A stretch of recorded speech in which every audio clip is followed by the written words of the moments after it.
अस्सलाम वालेकुम वरहमतुल्लाहि वबरकातुहू। माय डियर फ्रेंड्स, आज एक हम ख़ास बात करते हैं अतिब्बा के ताल्लुक़ से, हुक्मा के ताल्लुक़ से, हकीमों के ताल्लुक़ से। जो लोग अक्सर जाते हैं, बाज़ लोगों को फ़ायदा हो जाता है मगर बाज़ लोगों को फ़ायदे के बजाय नुकसान होता है। नुकसान पैसे से भी होता है, सेहत से भी होता है। इसलिए आप अच्छे हकीम को उसके मालूमात करके, अगर आपका कोई दोस्त आपको रेकमेंड कर रहा है तो उसको चेक करके फिर आप जाएँ। जाने के बाद देखें कि हकीम किस हालत में है। क्या वो अल्लाह से डरने वाला है? क्या वो नमाज का पाबंद है? क्या अल्लाह के अहकाम को मानने वाला है, या कोई धोखा देने की सूरत बनाया हुआ है, या कोई पब्लिक से चीटिंग करने वाला हो? उसको देखना चाहिए। जब अल्लाह से डरने वाला हो, मुत्तकी परहेज़गार हो, तो उसके बाद आपको इलाज कराना बेहतर है। उससे आपको फ़ायदा भी होगा और उससे आपको पैसे का नुकसान नहीं होगा। और हकीम की मेन पहचान है, हकीम आपका हाथ देख के पहचाने कि आपका हाथ देखने से कौन सी बीमारी है। बीमारियों का अंदाज़ा लगाए, आप जाके हकीम के सामने हाथ बता दें, हकीम साहब आप बताइए मेरी बीमारियां क्या है, तो अच्छा हकीम वही होगा जो आपका हाथ देख के बताएगा कि आपको क्या बीमारी है। वो मुकम्मिल हकीम होगा, धोखेबाज नहीं होगा, अल्लाह से डरने वाला होता है। नफ्स शनासी बहुत बड़ा इल्म है, जिसके पास वो आ जाए तो उसके अंदर हिकमत आ जाती है। तो ऐसे लोगों से हाथ बताएं, अपनी कैफियत ना बोले हकीम साहब मुझे बताइए क्या प्रॉब्लम है। अगर वो आपके 50% भी चीज़ें बता दे तो समझना कि वो बहुत बड़ा हकीम है।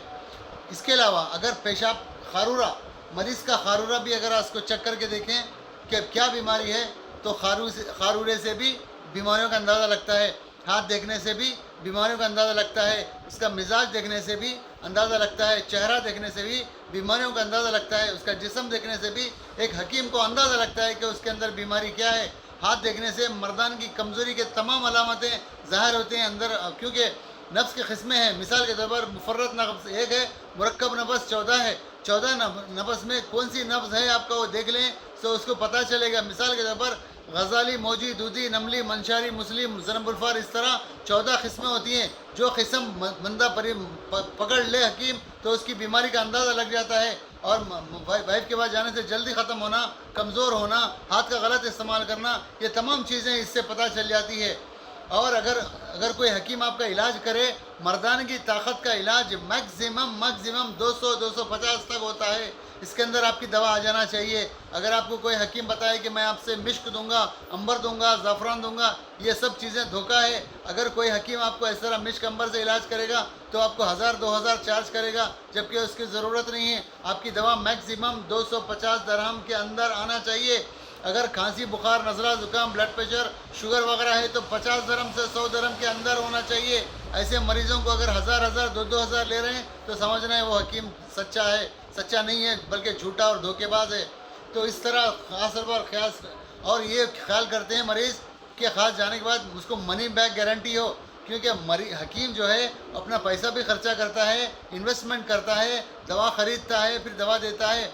अगर उसको मनी बैक गारंटी से उसको नुकसान हो सकता है। अलबत्ता हकीम ये गारंटी दे, अगर मेरी दवाओं से फ़ायदा ना हो तो मैं आपकी दवा को रिपीट करूँगा, दोबारा पैसे नहीं लूँगा, दोबारा 1 महीने की क्यों ना हो दोबारा दवा दूँगा, पैसे नहीं लूँगा। तो समझना ये किस्म की गारंटी वो कर सकता है तो वो मुनासिब रहेगा। इस तरीके के मरीज़ जो है अपने आप को जाके धोखा दे के परेशान हो के ना होएं, बल्कि बेहतर है जाने से पहले आप 2 रकात नमाज़ पढ़ के इस्तिखारा करें कि अल्लाह ताला मैं इस डॉक्टर के पास, इस हकीम के पास जाना चाह रहा हूँ, मेरे लिए मुनासिब है तो भेज दे, वरना मेरे रास्तों को जुदा कर दे। तो अल्लाह ताला आपके रास्तों को अलग कर देता है, उस हकीम से मुलाकात नहीं करा देता है, बल्कि कुछ और मसला अल्लाह ताला आपके लिए बेहतर कर देता है। तो इसलिए जाने से पहले इस्तिखारा करें तो इंशाल्लाह इसमें बहुत फ़ायदा होगा। और जाने के बाद दुआ करेंगे अल्लाह ताला इस हकीम, इस डॉक्टर के हाथ में शिफा रखे, तो इंशाल्लाह ज़रूर आपको फ़ायदा होगा। और बहुत सारे चीज़ों के लिए आप हमसे रब्ता करें। हमारा दवाखाना शारजा गढ़ी चौक के पास है, 05069679660 शारजा गढ़ी चौक। अस्सलाम वालेकुम रहमतुल्लाहि व बरकातुहू।